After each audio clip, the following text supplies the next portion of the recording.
भाजपने सुनील मेंढे यांना भंडारा गोंदिया लोकसभेची पुन्हा एकदा लोकसभेची जी आहे उमेदवारी जाहीर केलेली आहे। त्यानंतर त्यांची पहिली प्रतिक्रिया आपण जाणून घेऊया।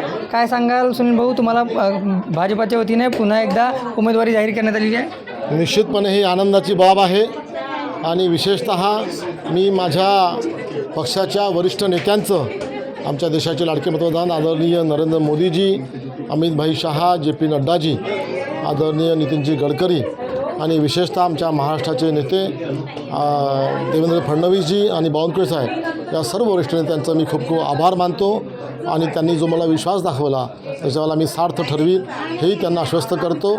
आणि सोबतच माझ्या कार्यकर्त्यांनी गेल्या 5 वर्षामध्ये जे मला साथ दिली आणि मला ह्या इथल्या लोकांची सेवा करता आली, निश्चितपणे येणारी निवडणूक ही मोठ्या फरकाने आम्ही जिंकू कार्यकर्त्यांच्या भरोश्यावरती याचा विश्वास व्यक्त करतो आणि कमीत कमी 3.5 लाखापेक्षा जास्त मताधिक्याने आम्ही निवडणूक परत एकदा जिंकून दाखवू।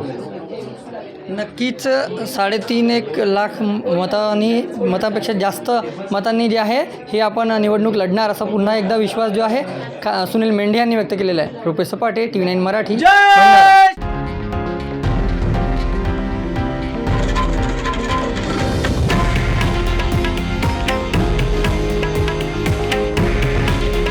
हे आहे देशातील नंबर 1 न्यूज नेटवर्क आणि आपण पाहत आहात TV9 मराठी।